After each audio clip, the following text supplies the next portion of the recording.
It's Conduit News Radio with Paul Harrell. Article 2, the executive branch. We're hearing a lot about President Donald Trump potentially facing a subpoena to appear or be interviewed by Robert Mueller.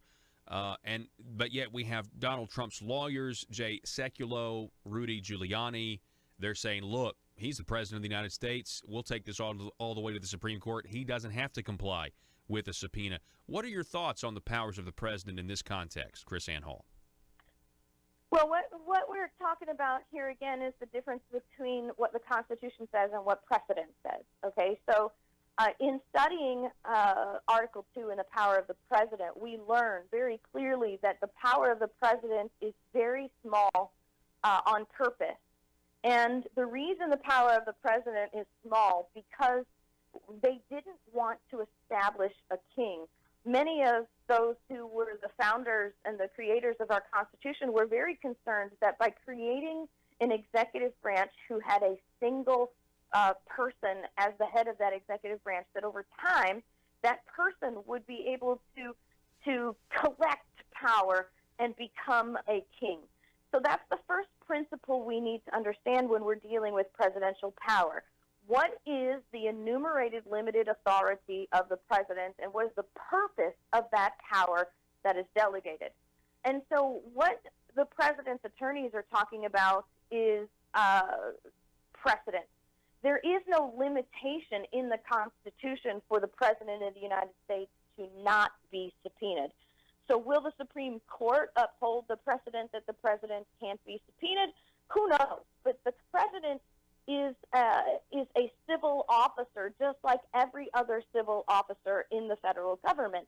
And to establish that the president cannot be subpoenaed would be to do exactly opposite of what our founders intended, that he and placed him in the realm of being above the law, or maybe even being very kingly. Now, the thing that we need to remember, that as an individual, as a president, even though he may be subpoenaed, he is not required to testify, because remember, the allegations are against him. And so he has the authority to say, you know what, I'm not going to testify because I'm not going to say anything that may or may not inadvertently indict myself. So I have the right to refuse to testify. And for me, if I was his attorney, I would give him that advice, because this subpoena is just ridiculous. Nobody is looking to get information from Donald Trump.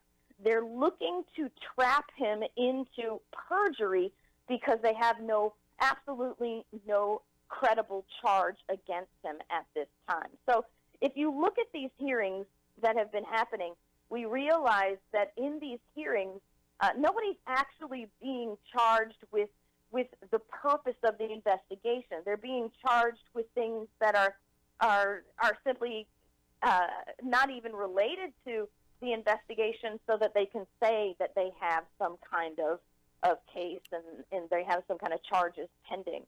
So I firmly believe that if I were the president's counsel, I would say, look, you can be subpoenaed. We can't shoot you from the subpoena, but you certainly should never testify, because all they're going to do is Donald Trump could go up there and be completely truthful and never lie, and all they would have to do is bring somebody and say, well, Donald Trump told me something else, and then the next thing you know, he's charged with perjury. Yeah. And the perjury charge would probably never go to court, right?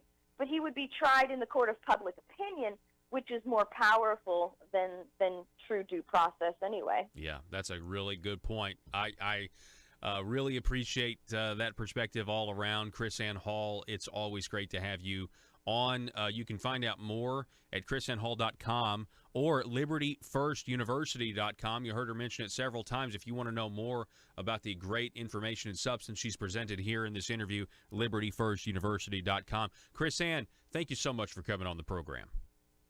Oh, it's always an honor, and I'll look forward to coming back. Yes, absolutely. Thank you so much. KrisAnne Hall, everybody. Folks, this is Conduit News Radio. Look forward to the next interview with KrisAnne Hall, and we'll be back in just a moment.